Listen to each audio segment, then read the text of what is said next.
പല്ലാരിമംഗലം കേന്ദ്രമായി പ്രവർത്തിക്കുന്ന കെ അബുഖാദർകുട്ടി നഹ സാഹിബ് ചാരിറ്റബിൾ ഫൗണ്ടേഷന്റെ 1 വർഷം നീണ്ടു നിൽക്കുന്ന ചാരിറ്റി പ്രവർത്തനങ്ങൾക്ക് തുടക്കം കുറിച്ചു. ഭക്ഷ്യക്കിറ്റ്, ചികിത്സാ സഹായം, പഠന സഹായം, ധനസഹായം, മറ്റ് ഇതര ജീവകാരുണ്യ പ്രവർത്തനങ്ങളുമാണ് പരിപാടികളിൽ ഉൾപ്പെടുത്തിയിട്ടുള്ളത്.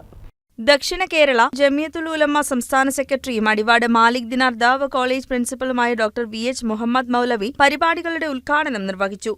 നമ്മൾ ലക്ഷ്യം വയ്ക്കുന്നത് ഏതൊരു പ്രതിഫലത്തെയാണോ ആ മേഖലയിൽ ഇത് വളരെ അങ്ങേയറ്റം വിലപിടിപ്പുള്ളതും വിശാലവുമാണ്.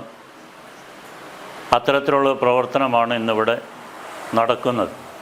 വർഷങ്ങളായി ആരംഭിച്ചതാണ് എന്നിവിടെ സൂചിപ്പിക്കുകയുണ്ടായി.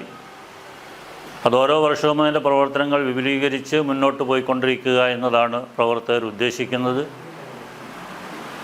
മനുഷ്യൻ്റെ അടിസ്ഥാന ആവശ്യങ്ങൾ നിറവേറുന്നതോടൊപ്പമാണ്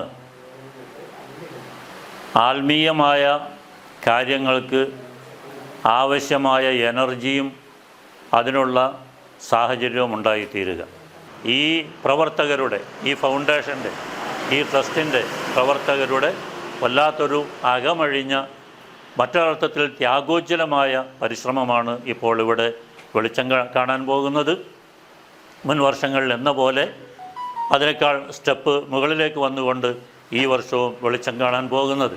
ഈ വർഷത്തെ റംസാൻ റിലീഫ് കിറ്റുകളുടെ വിതരണം Dubai Indian international school retired principal doctor EK Muhammad Shafi നിർവഹിച്ചു. ഈ വ്രതാനുഷ്ഠാന കാലത്ത് 1200 രൂപയോളം വില വരുന്ന 200 ഭക്ഷ്യക്കിറ്റുകൾ അർഹരായവരുടെ വീടുകളിൽ എത്തിച്ചു നൽകുന്നതാണ് പദ്ധതി. നഹ ഫൗണ്ടേഷൻ ഏർപ്പെടുത്തിയിട്ടുള്ള കിടപ്പ് രോഗികൾക്കുള്ള ചികിത്സാ സഹായത്തിന്റെ വിതരണോദ്ഘാടനവും നടന്നു. നഹ ഫൗണ്ടേഷന്റെ കീഴിൽ പ്രവർത്തിക്കുന്ന പെയിൻ ആൻഡ് പാലിയേറ്റീവ് കമ്മിറ്റിയുടെ ചെയർമാൻ MM അബ്ദുൾ റഹ്മാന് അതിനായുള്ള ഫണ്ട് കൈമാറി. Retired police IG AM Muhammad ഉദ്ഘാടനം നിർവഹിച്ചു. ചടങ്ങിൽ Naha Sahib charitable foundation chairman MM Ashraf അധ്യക്ഷത വഹിച്ചു. ജനറൽ കൺവീനർ KM ഷംസുദ്ദീൻ സ്വാഗതവും ട്രഷറർ PM ഹസൻ കുഞ്ഞ് നന്ദിയും പറഞ്ഞു.